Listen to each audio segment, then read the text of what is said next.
আসসালামু আলাইকুম ওরহমতুল্লাহ।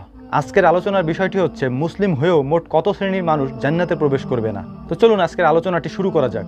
মোট 17 শ্রেণীর লোক মুসলিম হয়েও জান্নাতে প্রবেশ করবে না, বরং তারা জাহান্নামে যাবে এবং সেখানে চূড়ান্ত শাস্তি পাওয়ার পর কোনো কালে আল্লাহ তাআলার দয়া হলে বা অনুগ্রহ হলে তারা জান্নাতে প্রবেশ করবে। তো চলুন জেনে নেওয়া যাক মুসলিম হয়েও যারা জান্নাতে যাওয়ার সৌভাগ্য অর্জন করবে না সেই 17 শ্রেণীর লোক কারা সে সম্পর্কে জেনে নেওয়া যাক। 1 নাম্বার, যারা মুসলিম হয়েও জান্নাতে প্রবেশ করবে না। হারাম পথে উপার্জনকৃত টাকা দিয়ে যারা জীবন যাপন করেছে বা হারাম খাবার দিয়ে নিজের দেহ গঠন করেছে, ওই দেহ কখনোই জান্নাতে প্রবেশ করবে না। ওই দেহের জন্য জান্নাত হারাম। সে যতই ভালো কাজ করুক না কেন, তার দেহ যদি হারাম খাদ্য দিয়ে তৈরি হয় তাহলে সে জান্নাতে প্রবেশ করতে পারবে না। 2 নাম্বার, মুসলিম হয়েও যারা জান্নাতে প্রবেশ করবে না, এটি খুবই গুরুত্বপূর্ণ একটি শ্রেণী। তা হলো আত্মীয়তার সম্পর্ক ছিন্নকারী। সেটা যে কোনো অজুহাতেই হোক বা যে কোনো পরিস্থিতিতেই হোক, রক্তের সম্পর্কের আত্মীয়তা ছিন্নকারী জান্নাতে প্রবেশ করবে না। এবার ভেবে দেখুন আপনার সাথে এমনটা হচ্ছে কিনা। আমাদের সমাজে হর হামেশাই প্রত্যেকটা পরিবারেই এমনটা আছে।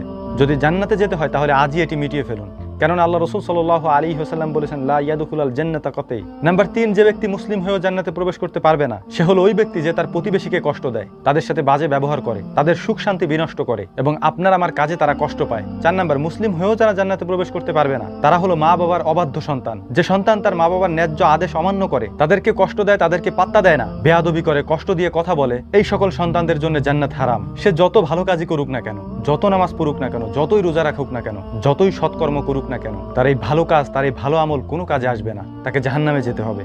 5 নাম্বার, মুসলিম হয়েও যারা জান্নাতে যেতে পারবে না তারা হলো অশ্লীল ভাষায় কথা বলে যারা, কথায় কথায় গালাগালি করে, বাজে কথা বলে এবং মানুষের সাথে উগ্র মেজাজ দেখায়, তারা জান্নাতে যাবে না। 6 নাম্বার, মুসলিম হয়েও যারা জান্নাতে যাবে না তারা হলো সেই সমস্ত শাসকরা যারা তাদের জনগণের উপরে অন্যায় করে, অত্যাচার করে এবং তাদেরকে ধোঁকা দেয়। 7 নাম্বার, মুসলিম হয়েও যারা জান্নাতে যাবে না তারা হলো অন্যের সম্পদ জোর করে আত্মসাৎ করে যারা, সেটা যে কোনো উপায়ে হোক না কেন, এই সব লোক জান্নাতে যাবে না।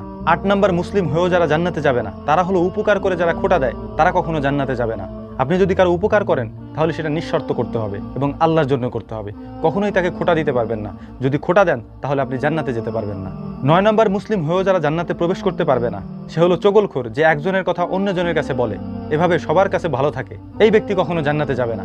10 নাম্বার, যারা জান্নাতে প্রবেশ করবে না তারা হলো অন্যের পিতাকে যারা নিজের পিতা বলে পরিচয় দেয়। অনেক পালক পুত্র আছে যারা নিজের পিতাকে বাবা বলে পরিচয় দেয় না, অন্যের বাবাকে নিজের বাবা বলে পরিচয় দেয়, তারা কখনো জান্নাতে যাবে না। 11 নাম্বার, মুসলিম হয়েও যারা জান্নাতে প্রবেশ করবে না তারা হলো অহংকার, তাকাব্বুর এবং দাম্ভিক্য দেখানো লোকেরা জান্নাতে প্রবেশ করবে না। 12 নাম্বার, মুসলিম হয়েও যারা জান্নাতে প্রবেশ করতে পারবে না তারা হলো ওই ব্যক্তি যে রাসূল সাল্লাল্লাহু আলাইহি ওয়াসাল্লামের নাফরমানি করে, আল্লাহ রাসূল সাল্লাল্লাহু আলাইহি ওয়াসাল্লামের হুকুম বাদ দিয়ে অন্যের মতামতকে বেশি প্রাধান্য দেয়, এই সব ব্যক্তি জান্নাতে প্রবেশ করতে পারবে না। 13 নাম্বার, মুসলিম হয়েও যারা জান্নাতে প্রবেশ করতে পারবে না তারা হলো ওই মহিলা যে কথায় কথায় বিনা কারণে স্বামীর কাছে তালাক চায়, এই সব মহিলারা কখনো জান্নাতে যেতে পারবে না। 14 নাম্বার, মুসলিম হয়েও যারা জান্নাতে প্রবেশ করতে পারবে না তারা হলো যারা দুনিয়ার জন্য জ্ঞান অর্জন করে, ইলম অর্জন করে, তারা কখনো জান্নাতে প্রবেশ করতে পারবে না। 15 নাম্বার, মুসলিম হয়েও যারা জান্নাতে প্রবেশ করতে পারবে না তারা হলো যারা দাড়িতে এবং চুলে কালো কলপ লাগায়, অবশ্যই এক্ষেত্রে কালো কলপের কথা বলা হয়েছে যেটা কুচকুচে কালো। 16 নাম্বার, মুসলিম হয়েও যারা জান্নাতে প্রবেশ করতে পারবে না তারা হলো রিয়াকারী ব্যক্তি, অর্থাৎ যারা লোক দেখানো ইবাদত করে, লোক দেখানো আমল করে,